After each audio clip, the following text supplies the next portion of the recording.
debat calon wakil presiden di mana masing-masing cawapres Muhaimin Iskandar, Gibran Rakabuming Raka dan juga Mahfud MD akan memaparkan adu gagasan soal ekonomi, keuangan, investasi, pajak, perdagangan, pengelolaan APBN, APBD, infrastruktur dan perkotaan. Kita lanjutkan lagi diskusi bersama perwakilan tim ses di studio Kompas TV. Nah, bicara soal ada perdebatan hangat juga ya beberapa waktu terakhir ini, misalnya Caimin yang bilang bahwa kalau pajaknya yang bayar tol salah satunya tukang becak waktu itu berdiskusi, tapi nggak dirasakan. Tapi kan ini dibantah oleh pasangan nomor urut 2 dan 3. Sebenarnya gimana sih itu tuh? Sebenarnya pesan yang ingin disampaikan oleh Gus Muhaimin, jangan sampai rakyat kecil yang membayar pajak dinikmati oleh orang-orang yang kaya. Akhirnya apa? Kesempatan yang akan disampaikan sebentar malam oleh Gus Muhaimin, bagaimana kemudian pemerataan ini adanya kesetaraan. Prinsip kesetaraan itu yang membayar pajak dari rakyat kecil harus dinikmati juga oleh mereka. Salah satu bentuk keberpihakan itu pernah disampaikan oleh Gus Muhaimin dalam sejumlah forum bahwa tol ini harusnya, kenapa justru truk-truk yang kemudian mahal, sementara mobil-mobil yang mewah justru harganya jauh lebih murah misalnya. Keberpihakan dan kesetaraan ini yang kemudian kita anggap perlu dilakukan perubahan. Jadi apa yang disampaikan Gus Muhaimin itu adalah keresahan masyarakat. Itu adalah realitas publik yang memang kondisinya kita betul-betul menginginkan perubahan. Keadilan, rasa ekonomi yang setara, kemudian hadirnya prinsip-prinsip yang kemudian mengedepankan orang-orang yang jauh lebih membutuhkan gitu. Jadi keberpihakan ini lebih kepada bagaimana orang-orang yang kemudian punya prinsip kemudian selama ini ditindas, kita ingin menyelesaikan semua persoalan-persoalannya. Sebelum saya ke Pak Wihadi, kita lihat dulu bagaimana kondisi terkini. Ini di kediaman Muhaimin Iskandar juga sudah mulai berdatangan para tokoh lainnya. Dan ini adalah gambar di dalam kediaman Anies, di kediaman dari Muhaimin Iskandar sudah ada calon presiden nomor urut 1 Anies Baswedan di dalamnya dan juga tim pemenangan untuk bersama-sama. Kita lihat memang masing-masing pasangan calon nomor urut 1, nomor urut 2, nomor urut 3 ini sejak debat perdana lalu didampingi oleh keluarga terdekat juga oleh tim ses untuk memberikan semangat bagi para kandidat menghadapi debat untuk adu gagasan di depan publik. Sementara yang tadi Anda lihat adalah suasana red carpet atau bagaimana kondisi terkini di Jakarta Convention Center Jakarta, tempat berlangsungnya debat calon wakil presiden 2024. Kita akan lihat karena nanti sebelum masuk ke area debat di sebelah kanan layar Anda tepatnya, nanti para kandidat akan memberikan sepatah dua patah kata soal bagaimana nantinya gagasan yang akan dibawa, apa saja yang ditekankan dalam debat calon wakil presiden. Untuk wakil presiden, calon wakil presiden ini adalah debat perdana. Ini adalah gambar dari atas, gambar udara dari Jakarta Convention Center Jakarta, tempat pelaksanaan debat calon wakil presiden 2024. Kita nanti akan ke sana, tapi saya ke Pak Wihadi dulu. Tadi menjawab apa yang disampaikan oleh Mas Ismail. Apa iya memang soal infrastruktur ini hanya dinikmati oleh kalangan tertentu saja, tidak ada keadilan atau pemerataan? Jadi begini, kalau kita melihat infrastruktur saat ini, pembangunan infrastruktur ini adalah sebenarnya menghubungkan sistem ekonomi negara kita ini. Jadi dengan pembenahan sistem infrastruktur, maka yang terjadi adalah ekonomi ini akan bergerak. Nah, jadi kita tidak melihat separsial bahwa ini tukang becak, kemudian ini yang punya mobil, ini yang mungkin sepeda, tetapi kita melihat bahwa dengan adanya kelancaran infrastruktur, maka yang terjadi adalah roda ekonomi ini akan berjalan. Nah, tentunya yang nantinya sebagai tukang becak itu nanti akan bisa menikmati juga jalan tol, karena dengan ekonomi yang berjalan, dengan adanya infrastruktur yang menyambung, bersambung, maka sistem daripada perekonomian kita ini akan berjalan dengan baik. Dan ini peningkatan GDP ini ada salah satunya adalah kelancaran daripada infrastruktur barang dari angkutan barang dari satu tempat ke tempat yang lain, dan kemudian ini adalah merupakan sesuatu hal yang terjadi untuk kebutuhan peningkatan ekonomi. Jadi peningkatan ekonomi jangan kita melihat sekarang ini sebagai tukang becak, tidak. Tapi nantinya tukang becak ini akan punya mobil, akan punya ini karena ada peningkatan ekonomi. Nah, ini yang kita harus dorong dulu adalah dengan adanya infrastruktur itu dulu. Oke. Nah, kalau misalnya dari paslon nomor urut 3, Mas Bagas, sebenarnya infrastruktur di era Pak Jokowi ini sudah on the track atau belum? Sudah memberikan pemerataan atau keadilan sesuai dengan tujuannya atau belum? Ya, terima kasih Mbak. Dari sisi Pak Ganjar dan Pak Mahfud sendiri kan sebenarnya Pak Ganjar tuh satu perahu ya dengan Pak Jokowi selama ini. Jadi kita melihat bahwasannya pentingnya infrastruktur itu ke depan bagi kemajuan ekonomi Indonesia. Karena tidak bisa dikesampingkan bahwasanya dengan adanya infrastruktur yang baik untuk masalah transportasi itu akan menurunkan kos dari barang-barang. Dan sehingga kalau kos-kos barang-barang ini bisa terukur dengan ada infrastruktur yang baik, otomatis apa? Rakyat dari level paling tinggi maupun paling rendah akan merasakan manfaatnya. Dari apa? Dari pemerataan ekonomi. Akibat adanya apa? Akibat adanya infrastruktur yang baik, utamanya di sektor transportasi. Dan sejauh ini sudah berjalan dengan baik menurut Mas Terus Bagas? harus terus berkembang karena bagaimanapun Indonesia ini sangat luas.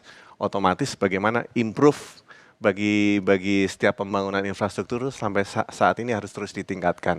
Apalagi kita 17.000 pulau ya, tidak mungkin semuanya bisa dihubungkan hanya dengan jalan dan lain sebagainya. Infrastruktur di sektor maritim maupun di sektor udara harus terus ditingkatkan. Oke, itu tadi dari masing-masing pasangan nomor urut 1, 2, dan 3, tepuk tangannya. Nah, yang lainnya juga kalau kita, semangat sekali semuanya, terima kasih banyak. Kita lanjutkan lagi ya dialognya bersama dengan para tim ses. Nah, kalau dari masing-masing pasangan calon ya, tadi saya ke paslon nomor 1 dulu, sekarang saya ke Pak Wihadi.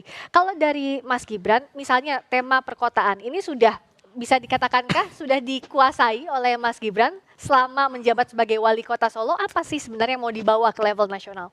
Tema apa? Ke perkotaan? Perkotaan. Jadi begini, Mas Gibran ini sebagai seorang wali kota, jadi Solo itu boleh dikatakan pertumbuhan ekonominya cukup bagus. Dan kita melihat di situ pada Solo pada saat ini dengan adanya, sebenarnya Solo tidak mempunyai satu resources seperti daerah-daerah lain, adalah suatu kota, tetapi justru dengan pertumbuhan ekonomi yang bagus saat ini, dan saya kira tinggi juga pertumbuhan Solo. Terus kemudian juga Mas Gibran juga membuat adanya Solo Technopark juga di sini. Artinya menuju kepada industrialisasi juga di dalam kota Solo. Jadi akhirnya bahwa Mas Gibran paham sekali mengenai masalah bagaimana setumbuhnya sebuah kota. Jadi persiapan itu setiap harinya adalah apa yang sudah ditingkatkan oleh Mas Gibran di kota Solo. Jadi saya kira ini adalah merupakan satu hal yang sudah menjadi suatu rutinitas Mas Gibran untuk bagaimana suatu sistem perkotaan ini menjadi sistem kota yang maju. Oke, nah kalau dari pasangan nomor urut 3, dari 3 pilar tadi, mana yang akan jadi prioritas utama? Tapi tahan dulu, nanti sesaat lagi kami akan kembali tetap di jelang debat calon wakil presiden 2024 tadi, pasangan nomor urut 1, 2, sekarang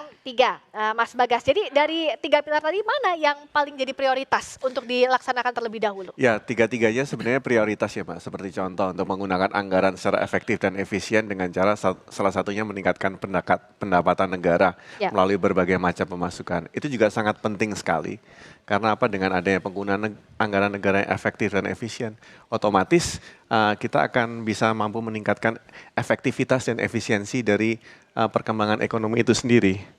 Dan yang kedua tuh tadi saya sebutkan adalah percepatan digitalisasi.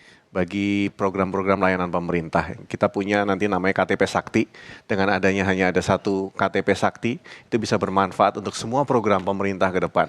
Baik itu misalnya ada kartu untuk kesehatan, kartu untuk tenaga kerja, ataupun semua bantuan-bantuan sosial bisa disalurkan melalui program KTP Sakti. Dan yang terakhir yang paling penting adalah pemberantasan korupsi. Karena dengan pemberantasan korupsi yang masif dan itu bisa mampu meningkatkan kepercayaan terhadap Indonesia sebagai salah satu destinasi investasi bagi negara-negara di dunia ke depan.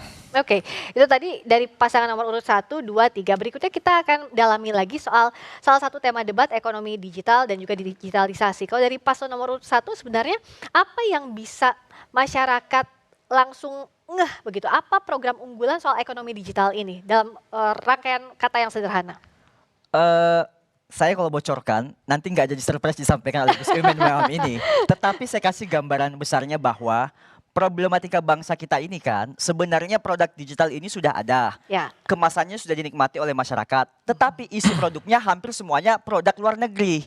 Kenapa kemarin kalau kita merujuk dari persoalan TikTok Shop misalnya Mbak ya, yang rame di blokir, itu karena dianggap bahwa memang tidak ada keberpihakan di sana. Jadi salah satu bahasan terkait dengan ekonomi digital yang akan dibahas sebentar malam juga terkait dengan prinsip kesetaraan dan prinsip keberpihakan kepada produk lokal, produk dalam negeri. Oke, kalau dari paslon nomor urut 2, sudah Jadi begini. seberapa berpihakkah soal kebijakan ekonomi digital dan apa yang akan dilanjutkan? Ya, pertama-tama memang UMKM itu merupakan suatu industri kerakyatan dan itu akan kita dorong UMKM itu untuk melakukan digitalisasi. Jadi seringkali UMKM itu di dalam melakukan pemasarannya mereka itu kesulitan. Nah, kita dorong dengan digitalisasi itu sehingga UMKM ini akan melakukan digitalisasi dan mereka akan memperjualkannya dengan sistem digital. Oke. Jadi saya kira ini adalah memotong jalur distribusi dan dengan digital itu UMKM itu akan tumbuh. Dan UMKM tumbuh tentunya pendapatan daripada GDP itu akan meningkat seperti target kita semuanya. Jadi saya kira digitalisasi dalam masalah UMKM ini adalah merupakan digitalisasi yang mutlak dan kita harapkan generasi muda itu juga bisa melakukan dengan UMKM ini dan juga dengan industri-industri yang ada seperti ini. Oke, Jadi, kalau dari Mas Bagas apa yang bisa langsung menyentuh ke rakyat soal ekonomi digital ini? Oke, kalau berbicara dengan Pak Ganjar dan Pak Mahfud ini, beliau berdua tuh langsung tipikalnya langsung konkret, Mbak. Jadi di dalam ekonomi digital itu yang paling penting kan infrastrukturnya. Jadi ada salah satu program yang sangat penting dari Pak Ganjar dan Pak Mahfud ini adalah Zero Blank Spot. Di mana seluruh daerah di Indonesia saat insya Allah beliau berdua menjabat ini tidak akan ada yang ketinggalan tentang internet di daerah manapun. Karena terbukti kemarin internet ini sangat membantu daerah-daerah. Sewaktu Pak Ganjar memulai kampanyenya beliau di Merauke, disampaikan ada seorang anak muda yang membantu proses persalinan ibu-ibu ini berdasarkan dari YouTube. Jadi itu ternyata apa? Ternyata digitalisasi sangat penting, apalagi dengan adanya ekonomi digital dan ekonomi kreatif yang menjadi salah satu pilar utama ekonomi Indonesia ke depan, itu juga langsung diwujudkan dalam langkah nyata. Seperti contoh kemarin Pak Ganjar langsung menggunakan hasil karya produk kreatif anak muda Indonesia yang sepatunya namanya Bijak Bumi.